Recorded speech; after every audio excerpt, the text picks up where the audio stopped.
After your last fight, you said you were deserving of the title shot. How are you feeling coming out of this one, and where do you think this puts you now? Yeah, I was going into this fight #1 contender, won another fight, still #1 contender. So, I'm very confident that I will get the title shot. How much did visualization help in this? Because you told that story about how you used to walk by Madison Square Garden every day. Did you feel like that actually helped in the fight, just to kind of keep that mindset of, hey, I'm going to win here? Yeah, I mean, I definitely always want to win no matter where I am, but it was really nice this week being able to, train at Henzo's, be with my teammates, my friends that live around here, being able to just, they take a 15-minute Uber, come with me, help me cut weight, being around like my teammates and everything. That was really nice, and I think that kind of brought like a different calmness around fight week and kept me relaxed. I got to train at Henzo's this week, which was amazing. So, last time I was in Madison Square Garden, I got my first loss. So I was definitely happy to be back with redemption. So Maia missed weight, and by a decent margin. Did that sort of spur you on a little bit extra, or does that make the win a little bit better? Yeah, it makes it better because I get more money. So I was like, yep, I knew she came in heavy, and I was like, I hope this girl weighs a pound over so I can get some extra money. But yeah, I knew she was coming in heavy. I was just hoping that she was gonna, not have any medical issues and be able to make it to the fight. But of course, it's a pound. I don't care. I'm gonna fight. And it took you a while to get here. You got here after a lot of the other fighters fought after you. What was the hold? Oh, yeah, we were just now. I thought you meant to the arena. Yeah, we were like in lockdown in the green room, so we weren't allowed to move. I don't have my phone. My husband's in one of the corners for Gregor Gillespie. I haven't had my phone, so I'm like, no. I'm like, I haven't got to message anyone. We were in lockdown. I was just happy to get out here and see you guys. Lockdown because of the president, or? Yeah, I'm assuming. Yeah, we weren't allowed to. They said we were in lockdown in the green room, so we weren't allowed out. That's not normal, right? Definitely not normal. Definitely not normal. I have no pants on still. I'm freezing. I have my coach's sweatshirt on, so yeah, definitely not normal. What was the atmosphere like out there? It was good. I mean, I don't really pay attention to that, to be honest. It was nice because, I'm earlier on in the fight, so I can hear my coaches very clearly, so I was fortunate for that. Yeah, it was really nice because I saw a couple Armenian flags in the crowd.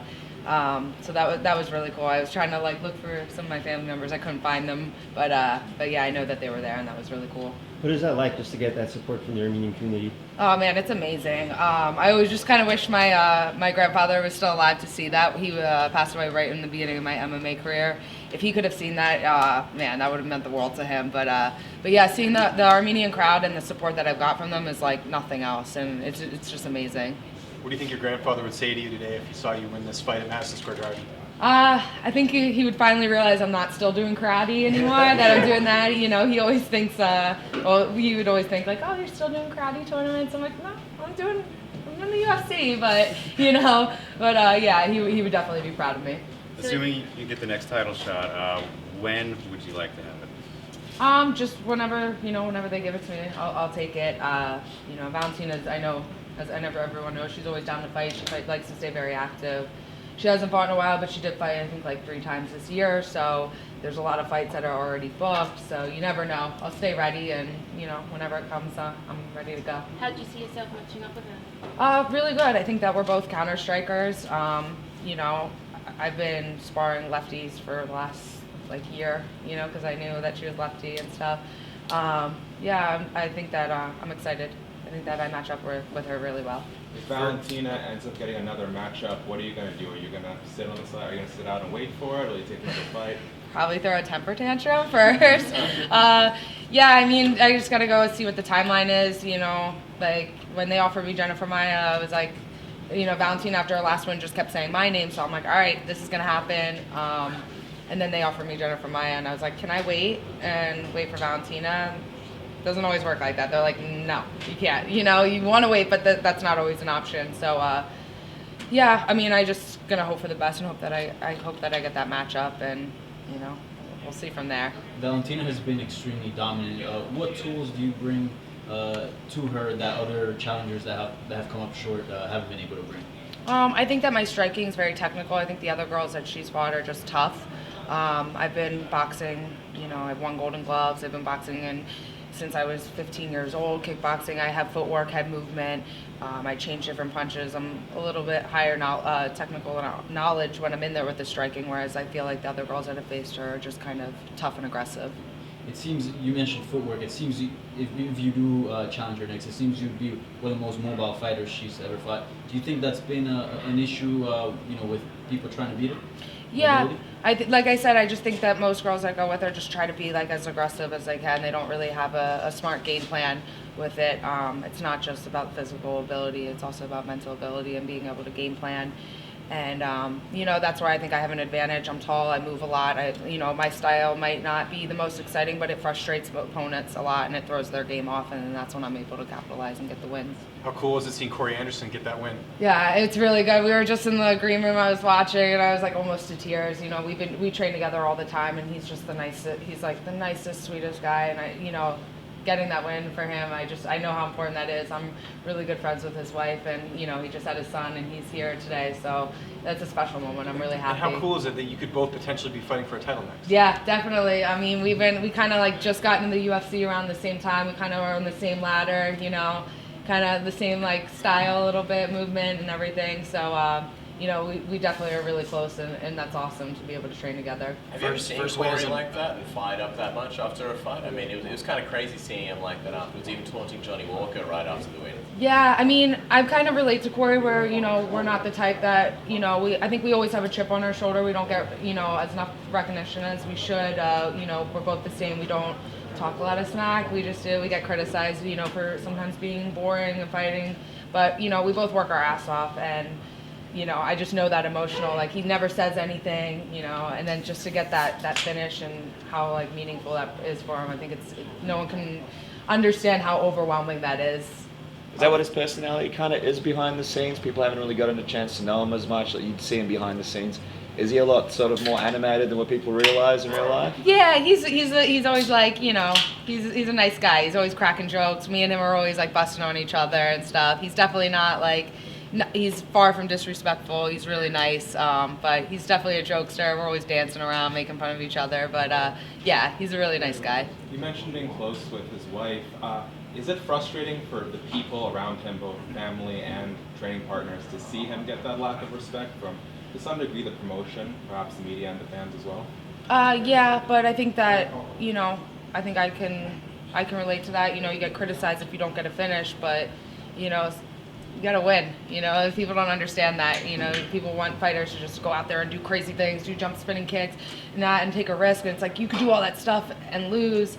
And people are like, oh, they're a really cool fighter. It's like, yeah, well, you think I'm cool because I did all that stuff, but my paycheck is cut in half. So, the most important thing is winning. And, you know what I mean? I think for people like me and Cory, we're just kind of used to it. And it's just, having that strong like family around us and just knowing what's important and not worrying about that is the most important thing.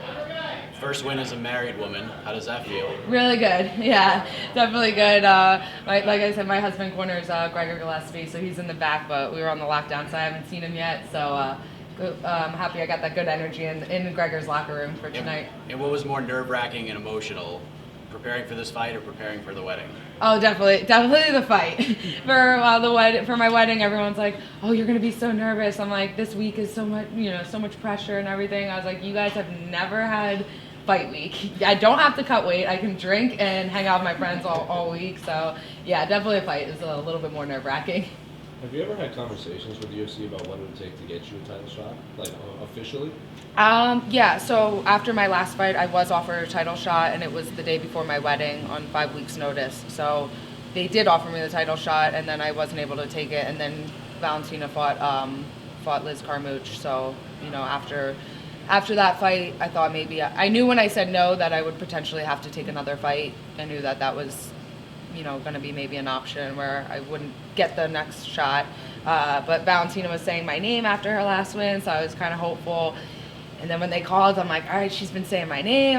They're calling for that. And then they were like, all right, Jennifer Maia. I was like, are you serious? I was like, oh, do I have to? Can I wait for Valentina? And they're like, no. Was there any talk where if she missed weight, you took the fight, you made it done the UFC a favor by staying into the fight, like you win this title shot? Was there any inkling of that, like keeping this fight intact, title shot? I mean, the option to not take the fight because she missed by a pound was never even a thought in my mind. But before I took this fight, I asked for Valentina, and they said I needed this fight first. So yeah, we'll see what they say after this. Did you watch Carmouche Valentina on your Night before your wedding? Yeah. No, I didn't watch it, but I kind of like saw highlights of it. Yeah. Oh, there were highlights. Yeah. Yeah. Saw a little bit of it. Yeah. I mean, it was not. Yeah. No, I it's definitely. interesting about the fight because you've been talking about exciting versus boring.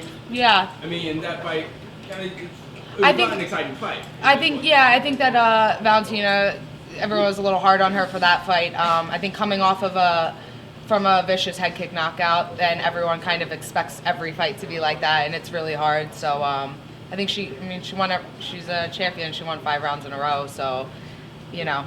Was that more impressive than the eye knockout, dominating 5 rounds versus the spectacular? No, I think that head kick knockout. I mean, come on. I'm like, that's definitely better. But yeah, you know, I mean, she's a champ for a reason. She knows how to win. So I think that's